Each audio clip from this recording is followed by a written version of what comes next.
questions are clearly around the sickening injury to one of your best players in Wesley Fofana. First up, how is he? What's the diagnosis?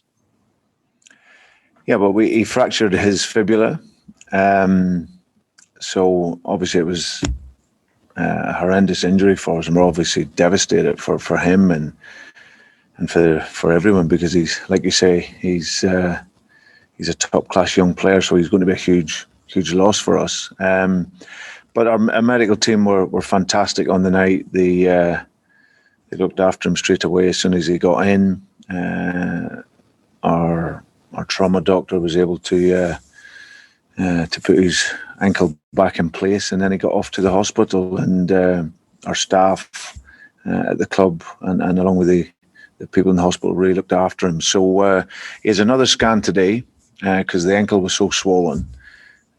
So we had to leave it overnight. He'll have another scan today, which will give us probably a clear indication of how long he's going to be out. So, but of course, it was a horrible injury for him, and no, we were all thinking of him last night. So they put his ankle back on the pitch? No, when they brought him into the changing area afterwards, when he came off the pitch, they had to put his ankle back where it was dislocated. I understand that you're going to be waiting for scans, Brendan, but I'm sure you will have asked your medical experts the question if indeed it is a fib fracture, and it is, and things are being equal. Your ballpark figures from your medical teams have said, what, month, 2 months, year, 6 months? No, have you got any idea? And that's what I'm saying. We have to have a scan today to find out the details, and then from that we'll probably have a clear indication of where he's at. As I said, his ankle was swollen, so it's not safe for it to be looked at and at that point. So we'll probably have a clear indication later on today. Understood. I'm interested. Did you get any apologies from the player, the management, the referee? It's a friendly, and a 20-year-old kid striker's broken. I don't know. He probably didn't mean it, but he's the same player that was rolling around 5 minutes earlier with an injury himself. Look, there was a bit of needle there, Brendan. It just seemed unnecessary. Were there any apologies offered? Yeah. In fact, I think firstly you're right, Ian. It was a horrendous challenge. I think he was really dominant in the game, Wesley. So yeah, it wasn't a good challenge at all. But straight away, he apologised straight away, and afterwards there was an apology. So yeah, it's disappointing something like that to happen in a pre-season friendly. It was a really good game, especially for that first hour. It was really good, and I was really happy with the performance. But of course, then once that happens, it really takes the shine off it, and ends up we're all flat at the end of the night. At half-time in the game last night, our matchday summariser, Matt Piper, said, and these are his words, that the referee needs to get control of the game, because even in a pre-season friendly, he could see that there were, and I know you have to be careful around referees, Brenda, so I understand that, and I'd like to make that clear, but he saw it coming, because there was James Maddison was kicked from pillar to post in the first half an hour. I saw you had a chat with the referee at the end of the game. Was it around that kind of setting the standard and saying, even though it's a friendly, lads, let's all be sensible about this, and then that was allowed to just snowball into ultimately what happened? I think you know me well enough now, having been speaking to me for 2.5 years. I very rarely comment on referees. I understand and respect it. It's such a difficult job, and I also understand that in pre-season it's also a time for young referees to gain an education in the game. But this was always going to be a really good game between two good sides, and the intensity was there. The crowd was brilliant. It wasn't a full stadium, but whatever it was, 17,000 there. It felt more than that. So it was a real fast game and an intense game. So yeah, and I wasn't overly happy, if I'm being honest, with how it was officiated. So yeah, so from that aspect, of course, we're disappointed, but.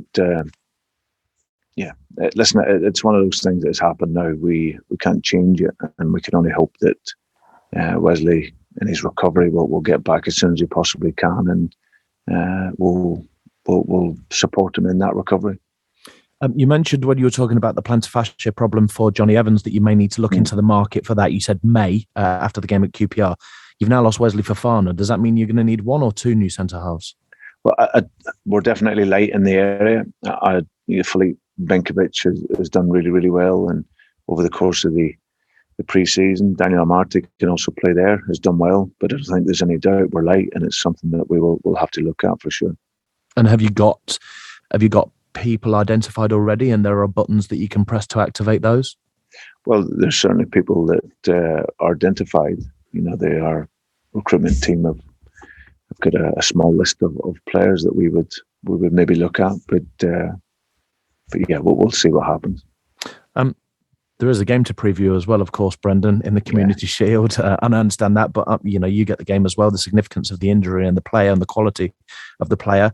How important is a Community Shield for you this weekend with the season in mind and the fixtures in mind and kind of your squad rotation and your team selection, really, ultimately? Yeah, I think it's a fantastic game for us. We're glad we're there. It means we've won the FA Cup and we're playing against a very, very good side. I think when you start pre-season, your main goal is to be as close to fitness for your first game of the season. So that doesn't really change. But it's a wonderful occasion. Wembley, full house, and with the chance to hold something at the end of it is still always important. Obviously, we play every game to want to win, and obviously going to Wembley in front of over 90,000, it's certainly something that we would like to do. But it should be a great occasion.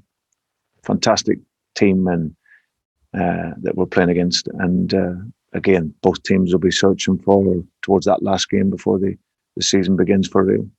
And finally, from me, other than Wesley Fofana, what's your injury situation like for this game, Brendan? I'm thinking Johnny Evans, imagining that's not changed, but are there any other players you're without? Yeah, just the guys that haven't been involved over the course of the pre-season, like Papi and Johnny and James Justin. James Justin's come along very, very well, but of course still a few months away.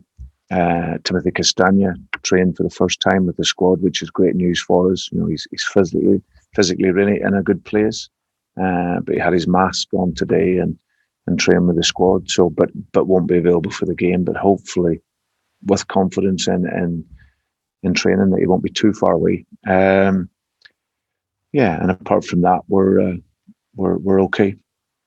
Thanks for your time. Good luck at Wembley at the weekend. Thanks, Brendan. Ian. And pass our best on to Wesley. Will do. Thank you.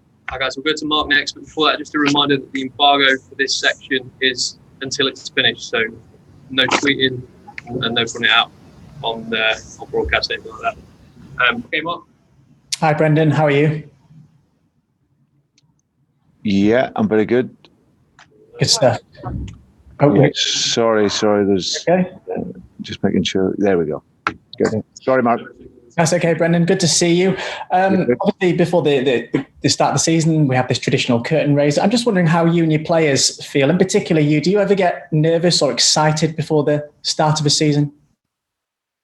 I get excited. I think that pre-season is all about looking towards that first game, building your fitness up, physically, mentally getting ready and prepared. So, and to be able to play in this game a week before is obviously a really, really great occasion. Anytime you play at Wembley with something to play for, it means your team have done well. So yeah, it's the final game before, as I said, the first game of the season. So we're really excited and looking forward to it. You touched on this with Ian, but I'm wondering how you see the Community Shield. For you, is it a friendly? Is it a competitive game? Is it one that you want to win the silverware, especially against a side like Manchester City? How do you view this game?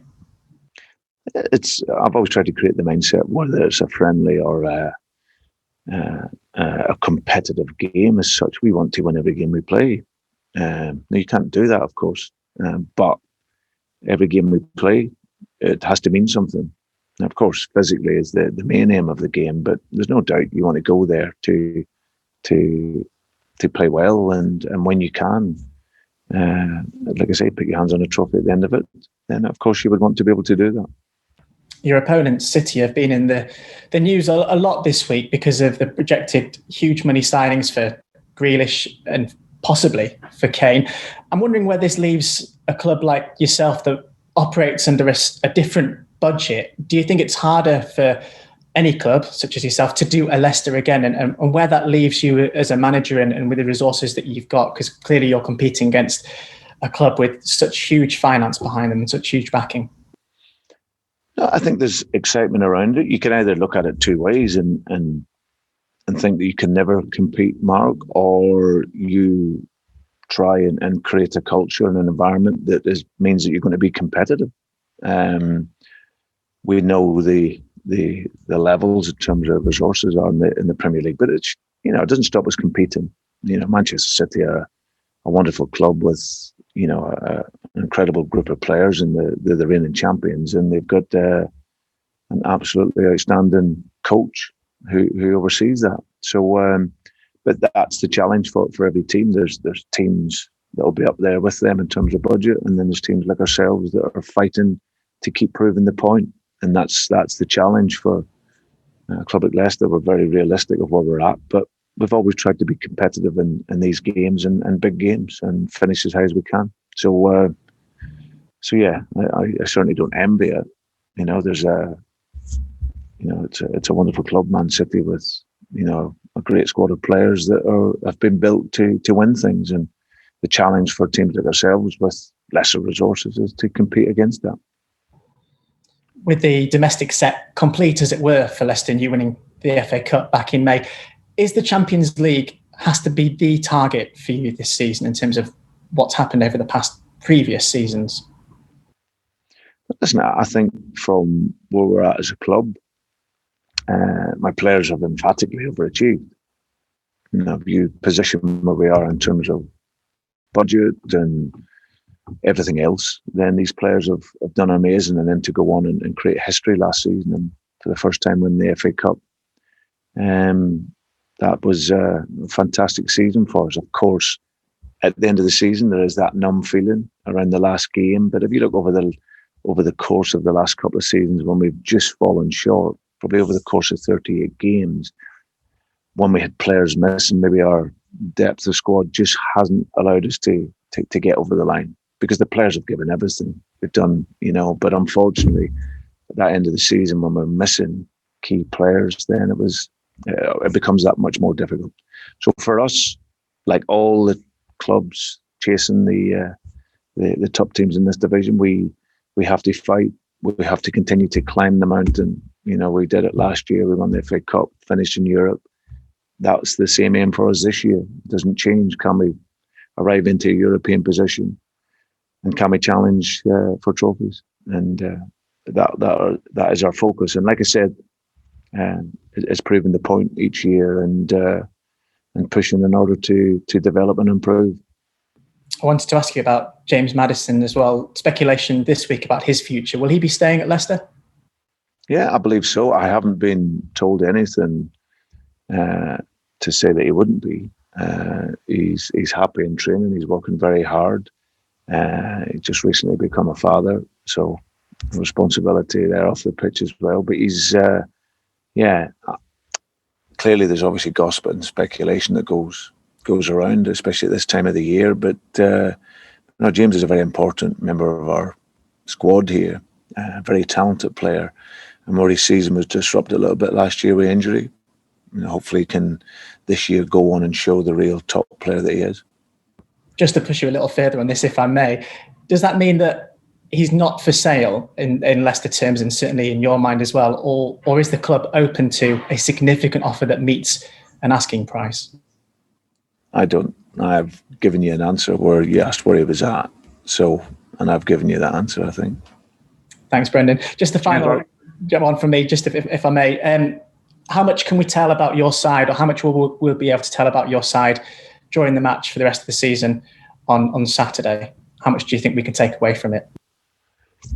Probably not a great deal, other than seeing where they're at from a physical perspective.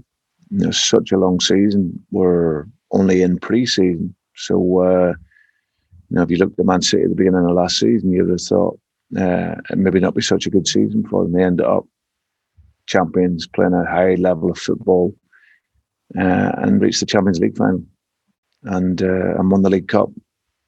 So maybe in pre-season you might not have been given that story. So it's a game where both teams will be looking for fitness. It's not going to tell you a great tale about the outcome where it'll be next May, but it's a great step to go and play in front of the supporters again, and both teams will be working and fighting and getting physically ready. Thanks, Brendan, and good luck. Thanks, Mark. Thank you. Thanks, Mark. We'll go to Gary Cottrell at Sky now, please. Hello, Brendan. Thank you for your time. Happy new season. Yeah, happy new season to you too. We've seen Wesley. I've just got one question, really, mate. On social media, smiling. You've spoken to us about how he is physically, as much as you know. But what about mentally? Having spoken to him, how is he? And for a young man like that to pick up that kind of injury so early in his career, could that have a lasting mental effect, you fear? Well, I think where it is fortunate, I suppose, if it does come at any time, he's just turned 20 years of age. So it's very young in his career. But yeah, I got a video from him last night in the hospital, and he was smiling and happy, and yeah, in our sort of conversations, he's ready to come back stronger. He's a very tough boy. You know, you see that on the field. Mentally and physically, he's very strong. So I've got absolutely no doubt he'll be back a stronger player for it. And like as I said, we recognise it was such a horrible evening for us all, and in particular him. But yeah, we'll get him back, and he'll be very mentally strong, like he's shown, and I'm pretty sure he'll be back a better player. Yeah, let's hope so, Brendan. Thank you, mate. Cheers. Cheers, Gary. Thank you. Okay, we'll finish this broadcast section with Alex from TalkSport. Hi, Brendan. Happy new season. You too, Alex.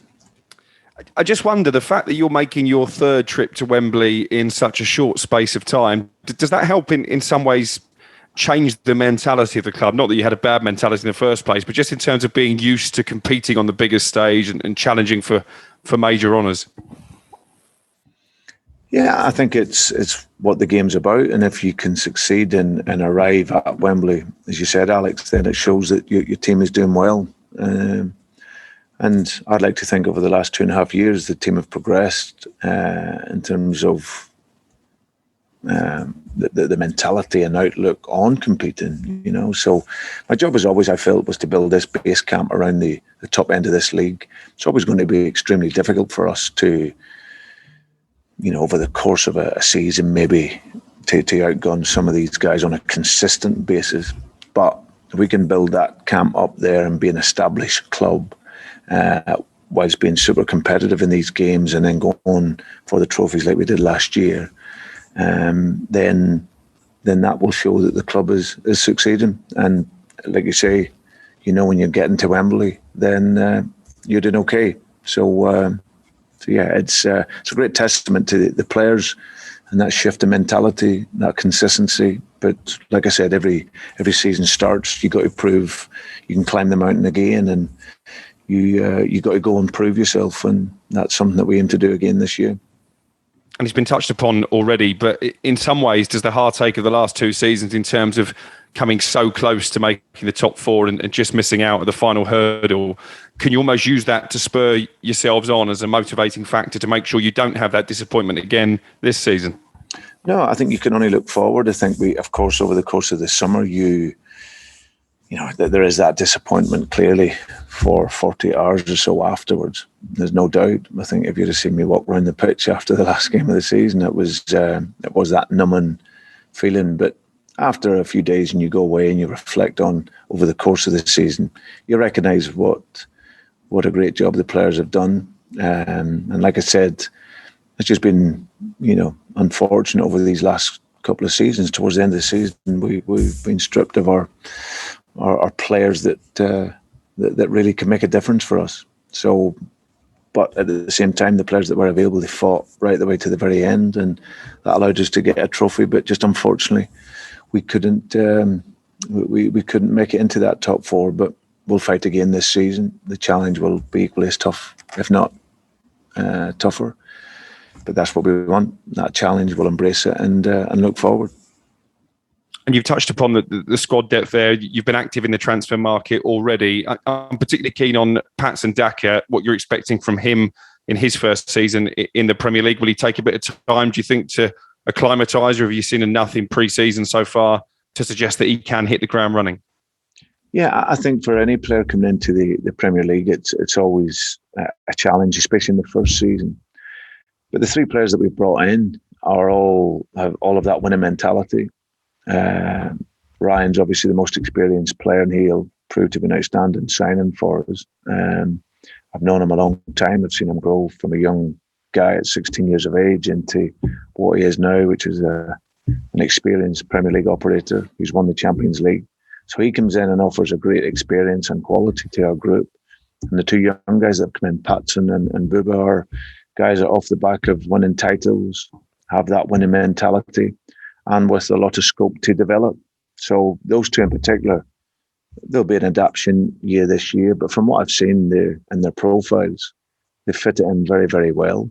And I'm sure they're going to make a big contribution over the course of this season for us.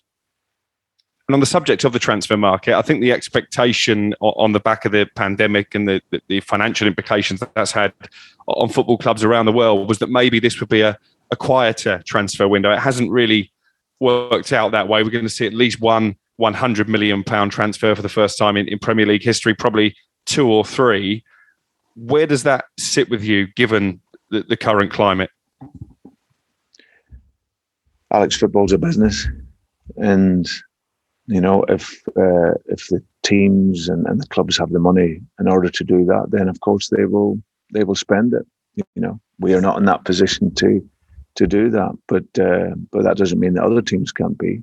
And it's something that it's obviously been a difficult couple of years for everyone, but hopefully now we're coming out of it, and we have to then look to the future. And of course, football, if teams can do that and can run their business accordingly, then that's the business side of it.